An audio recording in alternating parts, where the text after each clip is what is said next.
Life could be a dream, life could be a dream. Halo semuanya, kembali lagi dengan aku, Lukas Nathanael Pasaribu. Di sini aku mau ngejelasin tentang tema ke-11, yaitu tentang human capital. Oke, untuk mempersingkat waktu, mari kita ke videonya. Human capital atau modal manusia. Di slide pertama ada arti dan pentingnya human capital. Apa sih human capital itu? Human capital pertama dikemukakan oleh seorang ekonomi bernama Theodore Schultz yang berpendapat bahwa peningkatan kesejahteraan pada perusahaan tidak bergantung pada tanah, peralatan, energi, sumber daya, melainkan pada kompetensi pengetahuan dari pegawainya. Kemudian, ia mendeskripsikan bahwa posisi human capital sebagai kemampuan sumber daya manusia yang diperoleh melalui investasi pada sumber daya manusia, yang mendeskripsikan bahwa human capital terdiri dari 4 hal, yaitu yang pertama, kemampuan, kedua, perilaku, 3, usaha, 4, waktu, dan semuanya ini memiliki dan dikendalikan sepenuhnya oleh pegawai. Untuk mendeskripsikan human capital sebagai kombinasi dari keempat faktor tersebut sebagai berikut. Yang pertama, ada karakteristik sifat yang dibawa pada pekerjaan, misal inteligensi, energi, sikap positif, keandalan, dan komitmen. Kedua, kemampuan seseorang untuk belajar, yaitu kecerdasan, imajinasi, kreativitas, bakat. 3. Motivasi untuk berbagai informasi dan pengetahuan, yaitu semangat tim dan orientasi tujuan. Di slide kedua, nah di sini tuh ada namanya peran human capital. Terus tuh dibagi menjadi 2. Yang pertama sebagai kunci keunggulan organisasi. Apa sih kunci keunggulan organisasi? Kunci keunggulan organisasi terdiri dari 3 kelompok, yaitu utama dari aset perusahaan, yaitu 1. Aset finansial, misalnya uang tunai dan surat berharga. Aset disebut financial capital. Yang kedua, aset fisik, terdiri atas peralatan, gedung, tanah. Yang ketiga, aset tak berwujud, misalnya modal organisasi, aliansi bisnis, pelanggan, merek, reputasi, modal, dan intelektual. Nah, yang keduanya, hubungan kompetensi karyawan dengan human capital.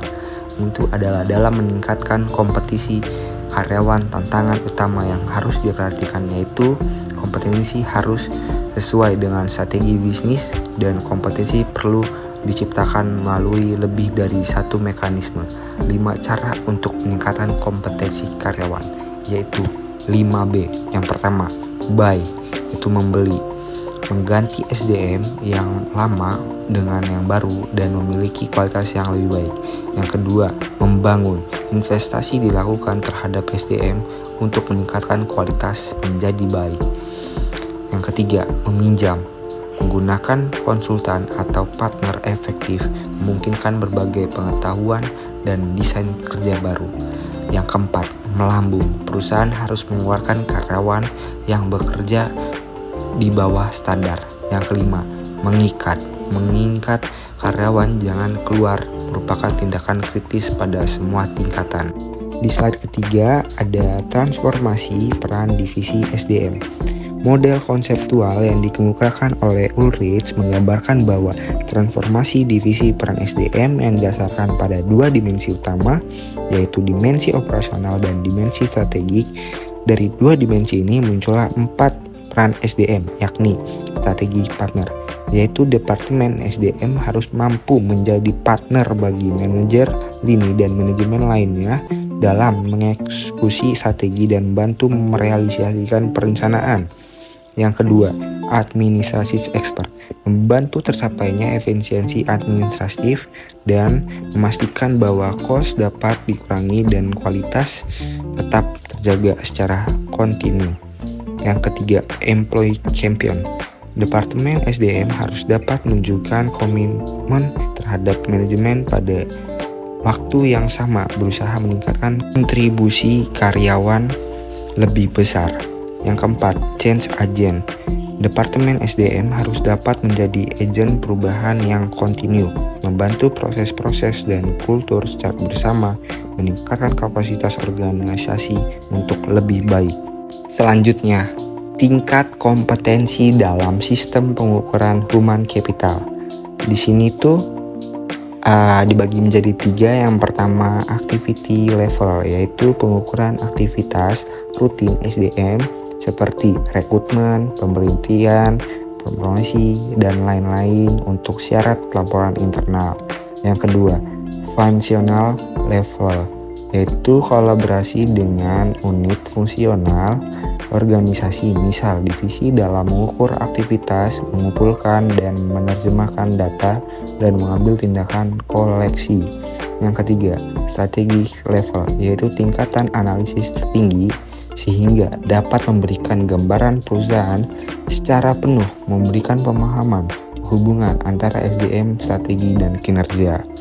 Selanjutnya, dari ketiga tingkat kompetensi di atas diketahui bagaimana melakukan pengukuran nilai human capital pada ketiga tingkat tersebut, dimulai dari tingkat komprat dalam unit bisnis fungsional, tingkat terendah yaitu aktivitas dari divisi SDM untuk mengintegrasikan sistem pengukuran tersebut menjadi sistem yang kohesif dalam suatu jalur yang terdiri dari 3 tingkat, dan pada masing-masing tingkat terdapat aktivitas yang dapat diukur beserta hasilnya. Di slide kelima ada perubahan paradigma karyawan. Pandangan perusahaan yang hanya pada kos saja dalam pengelolaan human capital harus ditinggalkan. Artinya, investasi dalam SDM dipandang bukan sebagai biaya saat ini, melainkan investasi aset masa depan. Langkah perusahaan mengubah pola pikir. Yang pertama, seberapa besar pengeluaran investasi yang telah dikeluarkan perusahaan untuk SDM. Yang kedua, bagaimana tingkat return of investment atas investasi tersebut.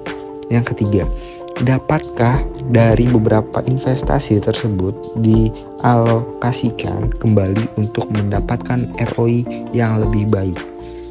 Selain itu, tantangan juga datang dari investor.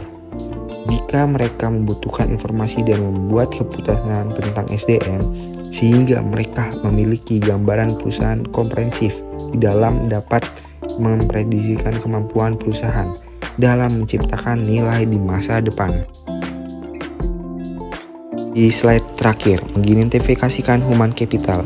2 hal yang mendukung kontribusi investasi human capital ke dalam perusahaan. Pertama, karyawan dengan human capital tinggi lebih mungkin memberi layanan konsisten dan kualitas tinggi, sehingga perusahaan tempat mereka bekerja dapat mempertahankan pelanggan atau menarik pelanggan baru. Kedua, pelanggan potensial dapat menggunakan kualitas human capital dari karyawan perusahaan sebagai alat penyaring untuk memilih layanan yang mereka sediakan. Itu saja yang bisa saya sampaikan pada tema kali ini. Kurang lebihnya mohon maaf. Ditunggu video berikutnya.